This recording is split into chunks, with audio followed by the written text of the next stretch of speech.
महिला संगत। आज फिर तुम्हारी माँ सज धज कर तैयार हो गई है उस महिला संगत में जाने के लिए। मैंने तुमसे पहले भी कहा था उन्हें रोको। क्या यही तरीका है इस उम्र में ऐसी मुलाकातों में शामिल होने का? लोग क्या कहेंगे? भजन कीर्तन की उम्र में उन्हें अब पार्टियों का शौक लग गया है। तुम कुछ क्यों नहीं कहते अपनी माँ से?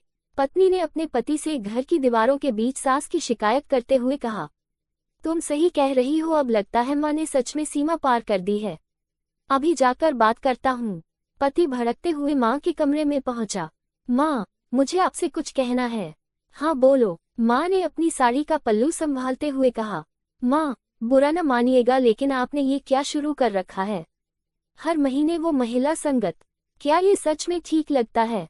आप अब 57 साल की हो चुकी हैं। इस उम्र में अक्सर महिलाएं मंदिर जाती हैं, पर आपका दिल पार्टियों में लगा है।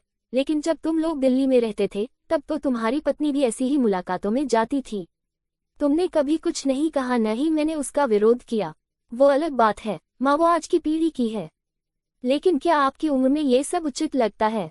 माँ ने व्यंग्य भरी मुस्कान के साथ कुछ पल चुप रहकर कहा।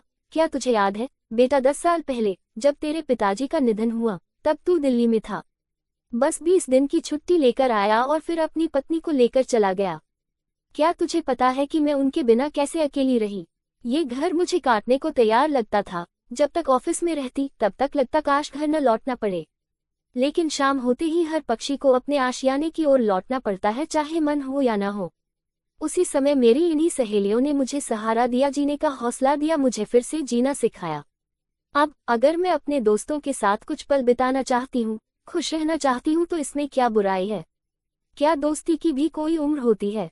मैं मानता हूँ कि उस वक्त मैं आपके साथ नहीं रुक पाया, लेकिन अब तो हम दोनों आपके साथ हैं। फिर आपको किस जरूरत से इन मुलाकातों में जाना है? हुए माँ के चेहरे पर हल्की सी हंसी फैल गई। अगर कोरोना की वजह से तुम्हारी नौकरी नहीं छूटी होती तो क्या तुम दोनों कभी मेरे पास लौट कर आते? मैं तो हमेशा से यही थी, यही घर था, यही जिंदगी थी। आज तुम सिर्फ अपनी जरूरत के कारण यहाँ हो। और रही बात उन मुलाकातों की, मैंने तो आज से शुरू नहीं किया। 2 साल पहले जब तुम लौटे तब भी मेरी दिनचर्या वही थी, पर तब तुम्हें कुछ नहीं खटका था। अब क्यों मुझे अपने ढंग से जीने से रोक रहे हो? ऐसा नहीं है माँ, मैं आपकी जिंदगी बदलने की कोशिश नहीं कर रहा। बस समाज क्या कहेगा? 57 साल की महिला हर महीने पार्टी में जा रही है, यही चिंता है। बेटा, मैं तो आज भी ऑफिस जाती हूँ। क्या तब तुमने कहा था माँ आप इस उम्र में नौकरी क्यों कर रही हैं? अगर मैं नौकरी कर सकती हूँ तो अपनी जिंदगी क्यों नहीं जी सकती? अगर तुम्हें अब समाज की इतनी फिक्र है तो उस वक्त क्यों नहीं सोचा जब मैं अकेली बेसहारा सी यही रह रही थी?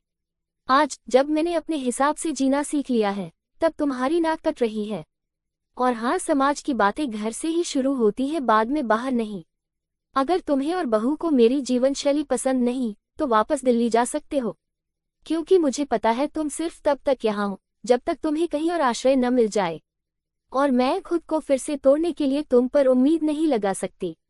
अपना पल्लू संभालते हुए हाथ में हैंडबैग थामे माँ दरवाजे से बाहर निकल गई अपनी जिंदगी जीने के लिए।